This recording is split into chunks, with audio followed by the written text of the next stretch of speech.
Welcome, I'm Darren, and I'll be your guide today as I look at Topps Gallery of Champions.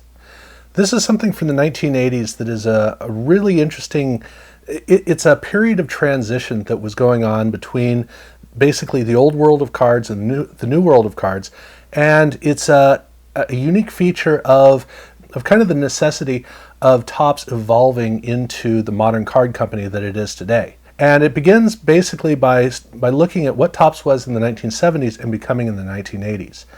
In the 1970s, Topps had no competition. There was no other basketball card, there was no other baseball card, there was no other hockey card. There was kind of another football card, but not really so much. So as far as Topps was concerned, they had basically no competition, so they had no reason to be innovative. So all the crazy stuff they were doing in the 1960s, that was over by the mid to late 1970s. They were just churning out cards, just kind of doing the thing they always were, and it was kind of a lifeless affair. Topps has long had a tradition of not really doing much unless they have to. And this, in the early 1980s, suddenly they had to do a lot. Because in 1981, they suddenly found Fleer making baseball cards right alongside them. But not just Fleer, a company called Donruss as well. So Topps went from being the only baseball card company to one of three. So they needed to do something to distinguish themselves because now there are two companies that are potentially cheaper and potentially more exciting. And Topps needed to make sure that they were still the card. They needed for everybody to think of them first. So what they did for their first year in 1981 was to create a special card set called Topps Traded. This is not a part of the Topps set. This is added on to the end, and it was sold as a complete set. So it's just one little run of cards of players who either had emerged as stars over the course of the year, or it was players who had changed from one team to another. So you got to see them in their new uniforms. In a way, it was almost like a preview of the upcoming next year. And so this was a great opportunity for Topps to kind of remind everybody how exciting Topps was. That was the idea that they had. The problem that they had was that this was not a world that was really well equipped for this. Everybody was used to basically collecting the four sets. You collect the baseball set, the basketball set, the football set, the hockey set. That's all you need to collect. Well, now all of a sudden you have three different baseball cards, and that means that you have to collect packs for three different sets. That's a big increase. So if you're just baseball, you got to collect basically 3 times as much. Add on top of that a whole complete set, a small complete set, but a whole complete set to purchase as well. That's a lot. So it was a huge impact on the hobby, but at the same time there were a couple of card shops, but for the most part there really weren't card shops. People bought cards at coin and stamp shops, they bought them at supermarkets, and they bought them at dime stores. So it was basically just shelf space on somebody else's shelf. That's kind of the way it was. And these were not businesses that were out looking for cards to sell. So that meant that the whole card market revolved around distributors. These are the middlemen who get the cards from the manufacturer, and then they go and they hawk their wares to various stores.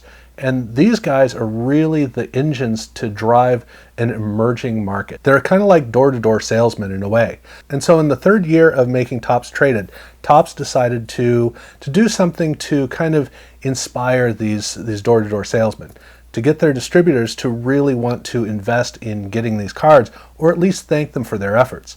So for people who bought cases of Topps Traded sets, they got a little medallion, and this medallion was a really small medallion. It was a quarter size or a half size by half size version of a card, and it was made entirely out of metal. These were bronze, and they were beautiful little recreations of cards. Although I shouldn't say it plural, it was a card. What they did was they gave this as a little thank you gift, and it was a Steve Carlton card. Steve Carlton's card from the main set. And so this was a perfect recreation, all in metal, and it was a wonderful little perk for the people who are really driving the hobby. A little thank you. The card was, like I said, half size in terms of the dimensions, but in terms of the thickness, it was very thick. In fact, the size is pretty similar to the size of a Hershey's candy bar. It's basically like 3 tiles of a Hershey's. And I approve of that. The cards, it's more of a medallion. I really like this video all of a sudden. I'm not sure why.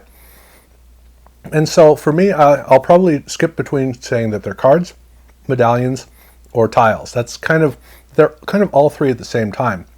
But they are recreations of the card, completely done, front and back, looking just like the card.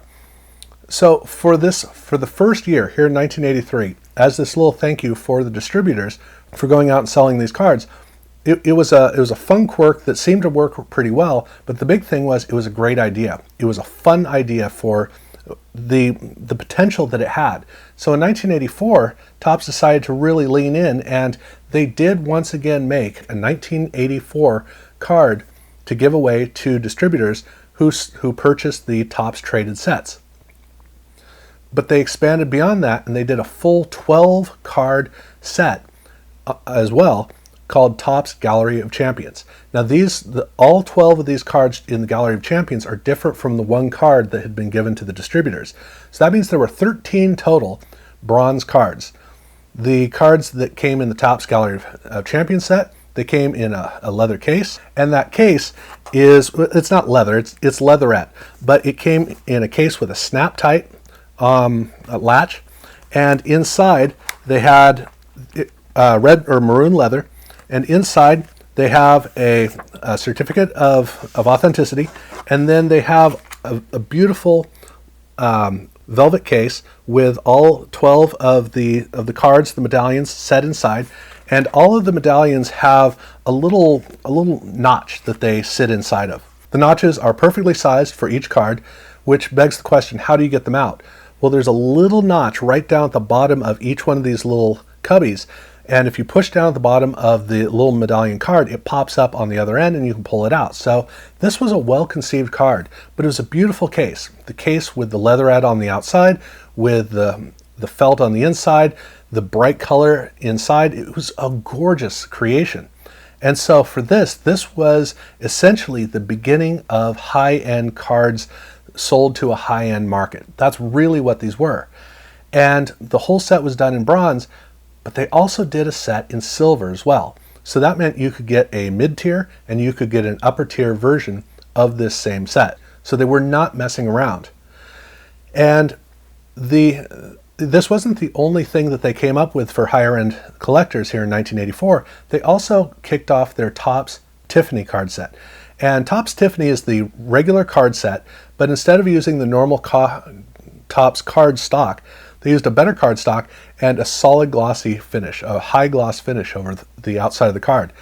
These were sold as complete sets, and so like with the Topps traded, they wanted to make sure that distributors were out there really getting these onto store shelves. So they gave another giveaway for a medallion, not bronze like the other one was. In this case, it was a pewter medallion. And so for distributors who were selling the Topps Tiffany, they got a pewter medallion of one of the 12 cards in the actual Gallery of Champions set. So that meant that there were 13 different bronze cards. There was one player who had 3 different versions of a card, a bronze, a silver, and a pewter version. So the model worked really well. So in 1985, they continued exactly the same thing. They made the 2 Gallery of Champions sets with all 12 cards. They had the one giveaway of a completely separate card that was also in bronze for the Topps traded. And then for Topps Tiffany, they had the pewter of one of the same cards. So in 1986, they made a couple of changes. The first change that they made was related to the Topps traded giveaway, the little thank you gift. Instead of making one of the current cards, they now started doing older cards. So it was Mickey Mantle and it was Duke Snider. Various legendary players were now the subject. The really famous cards of theirs were now the subject of every single one of these cards every year. So they made that change. But the other change that they made was they added an additional Topps Gallery of Champions set. So they had the bronze and they had the silver, but now they made an aluminum set. And the aluminum set was basically an inexpensive version of the set so that regular collectors could buy it as well. These were not done in a case. These were sold in individual cellophane, and they tended to come in a box. So now these cards could be collected by pretty much, well, these medallions of cards could be collected by pretty much anybody. So the 86 set set the foundation for what we would know from there on out. There would be little tweaks, but not much. So as we head into 1987, let's take a second and really look at these cards, because we can look at the Jose Canseco card and see the whole run. Starting off with just the way that these cards are made. So like I said, they're about a quarter the size of a regular card. They're half the dimensions on either side, so about a quarter the size, and they have all the detailing of the front. Now, since they're smaller, all the detailing is relative, but it's a full relief surface that has the detailing for the card. So instead of putting like a sticker over it, it's just the metal surface, just like a coin, reflecting what the card looks like if the card were to be a three-dimensional affair. But on the card back, everything is etched in with all of the text. Are you able to read it? No. Almost all of the text is unreadable, but it looks exactly like a miniature version of the card, front and back. Brilliant idea. But the big question is, okay, so what about the difference between the different metals? How do you tell the difference? Well, obviously the bronze is the easiest because it's orange. That's about as easy as it gets. The next easiest is aluminum, and the key to aluminum is it's solid shiny. See, silver, it tarnishes. And so it doesn't naturally have the luster that we like to think of with silver. If you have something like silverware, you have to work to keep the luster really shiny. In nature, silver is actually a black sand. It is not shiny. So the really shiny stuff here, these are aluminum cards. And you can tell because the whole thing is just full shiny. It's also easy to tell because when you pick it up, it's lightweight. It's aluminum.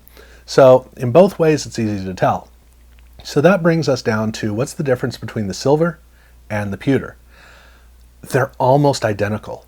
The pewter is a slightly darker gray, and it has a different, almost shine to it. But the other way you can tell is that with the silver, in the deep crevices, it has kind of a dark, almost a tarnished-like quality. You can see all of this a lot better in the bronze, where the bronze has some deep, almost like grooves, some dark areas. In the silver, you can kind of see that. In the pewter, it's tough to see that. The pewter is almost continuously the same luster in every facet. So checking the difference between the pewter and the silver is really difficult to tell. But the silver does have a little bit more of a color variation. And it is slightly brighter, which is tough to tell, but there's only one of the 12 of these cards every single year that you care about. So for the most part, it doesn't really matter, but it is tricky. But the other question to answer is, so what are these 12 cards? How do they choose the 12 cards? Well, the choice of the 12 cards comes down to league leaders. So they use the regular player cards for each of the 12 league leaders of AL MVP, NL MVP, AL Rookie of the Year, NL Rookie of the Year, Cy Young, batting champion, all of these different categories. So for 6 different categories, you have AL and you have NL winners.